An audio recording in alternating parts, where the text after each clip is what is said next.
আপনাদের মনে আছে দেশ জাতি এবং আপনারা যারা সরকার আছেন আপনাদের কি মনে নাই আগস্টের 3 তারিখে অথবা 2 তারিখে এক শ্রেণীর ব্যবসায়ীদেরকে নিয়ে শেখ হাসিনা যখন সালমান রহমান নেতৃত্বে সভা করছিল সেই সভায় কে কি বক্তব্য দিয়েছিল কে রেকর্ডটা করে দেখেন কে কি বক্তব্য দিয়েছিল আমি নাম বলতে পারি সবার নাম বলছি না এই মুহূর্তে তার ব্যক্তিগত সূত্রই বাড়াতে চাই না এই মুহূর্তে যদিও শত্রুর কোনো অভাব নাই ওই দিন একজন বলেছিল আমরা আজীবন তোমার সঙ্গে থাকতে চাই সকল সময় তোমার সঙ্গে থাকতে চাই আর কবির ভাষায় বলতে চাই অনেক অসম্ভবের মাঝেও তোমার সঙ্গে থাকতে চাই এই ভাষায় কথা বলেছিল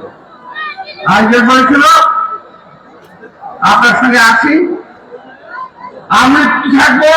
মৃত্যুর পরে আপনার সঙ্গে থাকবো এই ধরনের কথাবার্তা ওই মিটিংয়ে যারা বলেছিল এই সিন্ডিকেট কি আপনারা দেখেছেন এই সিন্ডিকেট ভাঙেন নাই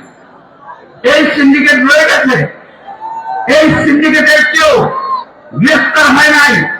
এই সিন্ডিকেটের লোকজন নুরের দলের সঙ্গে ছিল এবং এরা আজকেও সিন্ডিকেট করে দ্রব্যমূল্য বাড়িয়ে রেখেছে কমতে দিচ্ছে না যতক্ষণ পর্যন্ত আপনারা ওই 3 তারিখে ভিডিওটি না দেখবেন তাহলে বক্তব্য না শুনবেন তাদের যদি ব্যবস্থা না নেবেন ততক্ষণ পর্যন্ত দ্রব্যমূল্য কখনোই কমবে না আমি লিখে দিতে পারি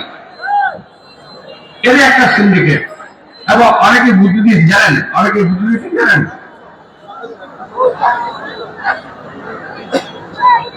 এদেরকে যদি গ্রেফতার করেন তাহলে দেশ চালানো যাবে না বুঝতে পারছেন অনেকের বুদ্ধি